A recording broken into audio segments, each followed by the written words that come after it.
Este es un resumen hecho por la colección Grandes Clásicos del libro La Isla del Tesoro de Robert L. Stevenson.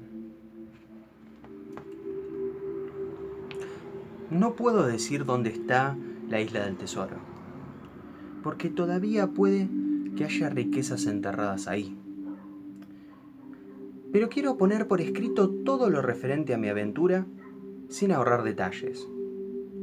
Mi padre tenía una posada junto al mar. Por aquellos días él estaba muy enfermo del mal que acabó por llevarlo a su muerte, y yo trabajaba duramente ayudando a mi madre en el negocio. Cierta vez se paró ante la puerta un viejo marino.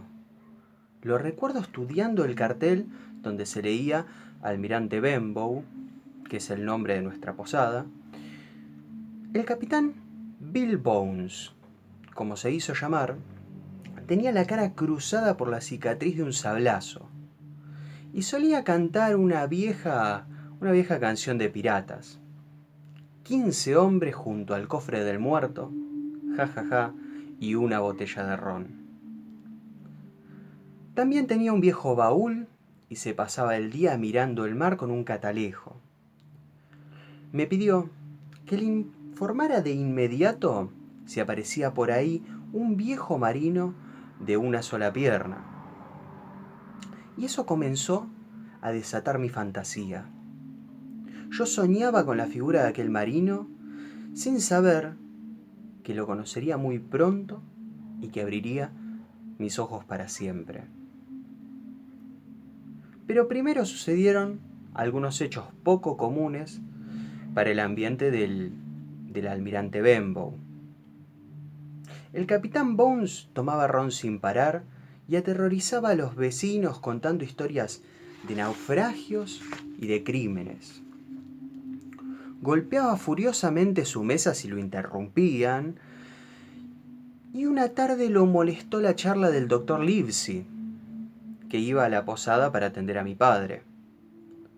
Frente al filo de una navaja marinera, el doctor reprendió a Bones sin miedo alguno, y aquel curtido capitán guardó su navaja gruñendo. Un sujeto pálido llegó tiempo después. Le faltaban 2 dedos de una mano, un machete colgaba de su cintura y lo rodeaba un olor, ese olor de barco y de tripulación. Preguntó por Bones y luego se entretuvo en caerme simpático, mientras esperaba que el capitán regresase de uno de sus patrullajes por las costas. Al poco rato vimos entrar a Bones, que miró con furia al recién llegado. El otro lo saludó llamándolo viejo compañero y me pidió que le llevara algo de beber y que los dejara solas. No habían pasado ni 10 segundos cuando oí desde la cocina un gran estruendo y la voz del capitán que insultaba al visitante, al que le llamaba perro negro. Entré y alcancé a ver cómo el extraño huía con un hombro ensangrentado. El capitán, corriendo tras de él, le tiró un último y feroz sablazo que le hubiera partido la cabeza, pero que pegó en el cartel de la posada. Todavía, al día de hoy, puede verse la marca ahí. Después el capitán tuvo un ataque y cayó al suelo. Por suerte para él, llegaba en ese instante el doctor Livesey. Bones se estuvo un día en cama, débil. Me mandarán la marca, me decía con cierta preocupación. Me han condenado, ya lo verás. ¿Qué marca, capitán?, preguntaba yo. Jim, me dijo. Yo fui el segundo de a bordo del capitán Flint, el hombre más temible que navegó los mares. Y si ha llegado Perro Negro, toda la tripulación del viejo Flint tiene que estar cerca. Corré y decile a tu amigo el doctor que avise al juez y a la policía, que vengan acá y van a poder atraparlos a todos ellos. No tuve tiempo de cumplir su encargo porque aquella noche murió mi padre. Pero pasaron los días Y una fría tarde de niebla llegó un segundo personaje y me produjo aún más repulsión que aquel primero. Era un viejo ciego que se cubría con un sucio capote de marino. Yo estaba en la puerta de la posada y lo vi aparecer como surgido de la niebla, golpeando el suelo con un palo. Me acerqué para hablarle, pero él me tomó del brazo, apretándolo con una fuerza que nadie hubiese imaginado que tenía. «Llévame con el capitán Bones», me dijo con una voz siniestra. El capitán se puso pálido como un muerto al ver al mendigo parado ante su mesa. Y antes de que pudiese reaccionar, el ciego le había puesto algo en la mano. Era un círculo de cartón negro. Bones lo miró y lanzó un grito, mientras el ciego desaparecía tan misteriosamente como había aparecido.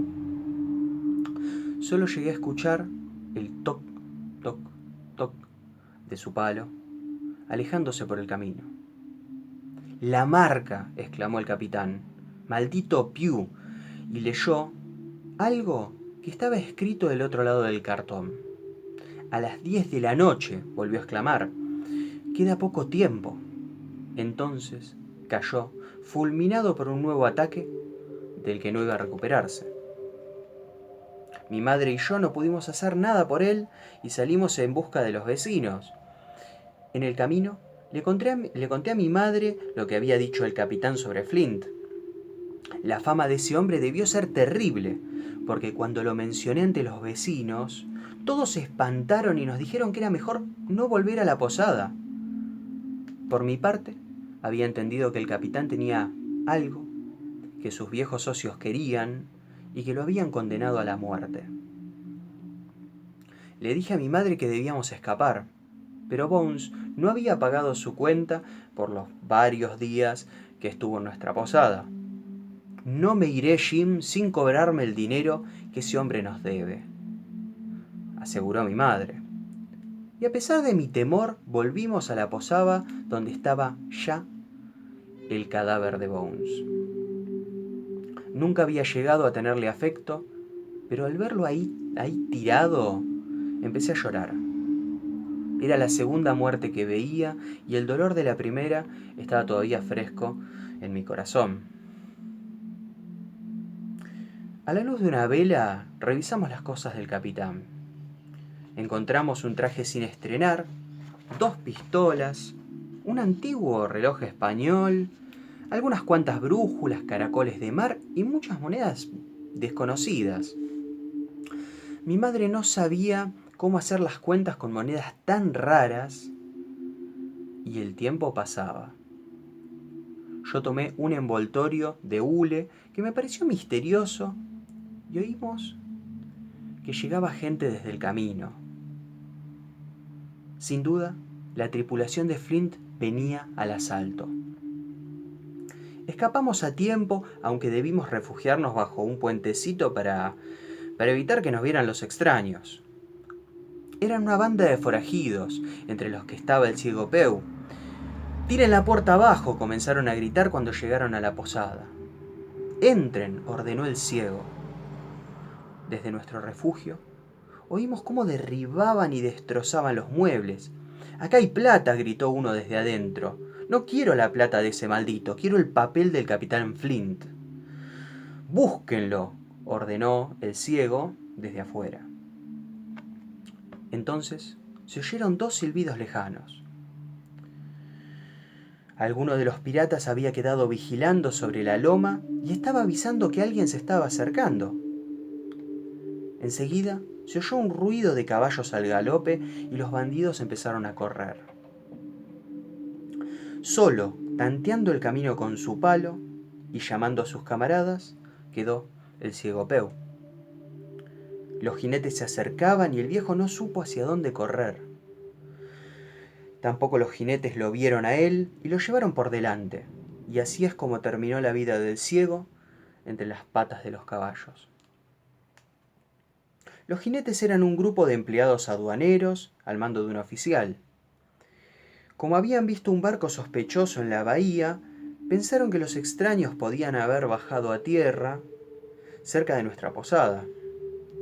En el camino, alguien les avisó que le estaban asaltando y se lanzaron al rescate. Algunos de ellos persiguieron a los bandidos hasta el mar entre los acantilados, pero los piratas lograron embarcar y desplegar sus velas. Dejé a mi madre con unos vecinos y yo monté detrás de un aduanero. Quería ir al pueblo a contarle todo al doctor Livesey, por quien yo sentía muchísimo respeto. Pensaba mostrarle el paquete que había encontrado en el baúl del capitán. Ahí se ocultaba, yo lo sabía, algo que podía llevarme a una fantástica aventura. El doctor Livesey estaba aquella noche en la casa del señor Trelawney, el hombre más rico de la zona.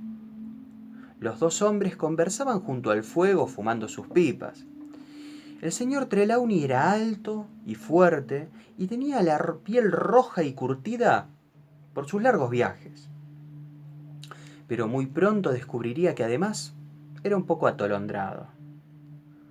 Les conté mi historia e inmediatamente el señor Trelawney se entusiasmó. Quizás había oído hablar antes de Flint. ¿Hablar de Flint?, gritó. Mi querido Hawkins, me dijo, el capitán Flint fue el pirata más sanguinario que recorrió los mares. Barba Azul era un niño comparado a él. El capitán Flint había acumulado un tesoro asaltando barcos en el mar durante años. El señor Trelawney no dudaba de que el oficial Bones sabía dónde estaba y me pidió que abriera el envoltorio. El doctor Livesey cortó algunas cuerdas y dentro del bulto encontramos un cuaderno y un mapa. El mapa de una isla con todos sus puntos geográficos marcados con extraños nombres y extraños símbolos también. Había un monte denominado Catalejo y unas cuantas cruces rojas. Junto a ellas decía, el tesoro aquí. El mapa indicaba que en otros sitios había, además, armas y lingotes de plata. El cuaderno era un tosco registro de las sumas que había obtenido Flint tras los saqueos. Trelawney no lo dudó. Quiso organizar y pagar una expedición a la isla del tesoro. Nos invitó a mí y al doctor Livesey, quien aceptó de inmediato. Trelawney decidió que sus 3 criados viajarían junto a nosotros y al otro día partió al puerto de Bristol para alquilar un barco y también para reclutar marineros. Yo estaba muy excitado por el viaje. Una travesía por el mar y rumbo a una isla misteriosa en búsqueda de un tesoro. Me alojé esos días en la casa de Trelawney y fui a la posada para despedirme de mi madre. Ella había puesto todo en orden y había comprado nuevos muebles con la ayuda de Livesey. Un chico del pueblo me reemplazaría en el trabajo. Pronto, Livesey y yo recibimos una carta de Trelawney. Había conseguido una bonita nave llamada La Hispaniola y un excelente marino, un tal John Silver, a quien llamaba El Largo y que a su vez le ayudó a contratar al resto de los tripulantes. También tenía ya al capitán de velero, el señor Smollett. Todo se había hecho muy rápido y entera satisfacción del señor Trelawney, quien nos pedía que viajáramos lo antes posible. Una vez en Bristol, me fascinaron los barcos con sus grandes velas plegadas, el olor del puerto y las tabernas repletas de marinos. Conocí a John Silver en una de esas tabernas pintada a nuevo, pero con un fuerte olor a tabaco y poblada de hombres que hablaban con voces roncas. El viejo Silver, ya retirado, era el dueño del negocio. Le faltaba una pierna. Se apoyaba en una muleta y llevaba sobre el hombro a un loro al que había bautizado, curiosamente, Capitán Flint. «Monedas de oro, monedas de oro, monedas de oro», solía gritar el loro desde su posición ahí en el hombro de Silver. Alto y ágil, a pesar de su muleta, el largo se movía como un pez en el agua en aquel ambiente de travesía. En ningún momento se me ocurrió que ese pintoresco marino jubilado pudiera ser aquel pirata de una sola pierna al que tanto le preocupaba a Bill Bones. Embarcamos por fin en la Hispaniola, un hermoso barco de 3 mástiles. Silver, debido a su muleta, iba con nosotros como cocinero. Y ya partíamos hacia la isla del tesoro cuando el capitán Smollett les dijo algo alarmante al señor Trelawney y al doctor Livesey. Toda la tripulación se había enterado de alguna manera de que estábamos yendo a buscar un tesoro. Livesey y yo no tuvimos ninguna duda. Al mismo Trelawney se le había ido la lengua. Nuestro viaje comenzaba a hacerse más inquietante. El señor Trelawney quedó bastante molesto por la advertencia del capitán, pero el barco partió de todos modos mientras los marinos cantaban. 15 hombres junto al cofre del muerto, jajaja, y una botella de ron. El viejo Silver se convirtió en mi tutor y yo solía ayudarlo en su cocina ordenada y reluciente. Pasamos algunas borrascas, pero navegamos mayormente bajo el sol y sobre un océano brillante. Imprevistamente, una noche de luna, descubrí la traición que anidaba en ese barco. Hacía calor y fui a buscar una manzana del barril que estaba siempre encubierta. Me metí dentro, ya que las pocas que quedaban estaban al fondo, pero entonces escuché a algunos hombres que se habían reunido ahí cerca y que conversaban. La voz de Silver era la voz dominante. Así supe que mi paternal amigo era el jefe de esa banda de fascinerosos que planeaban matarnos a todos y quedarse con el tesoro, ni bien lo desenterráramos. Me enteré de que muchos de ellos habían navegado con Flint, incluido, claro, el bueno de Silver. No se olviden de mirar la segunda parte de este relato que les dejo a continuación. Si te gustó el relato, no te olvides de dejarme un me gusta y poner un comentario. Para apoyar al canal y estar al corriente de los próximos cuentos, suscríbete y activa la campanita de notificaciones. Hasta el próximo cuento.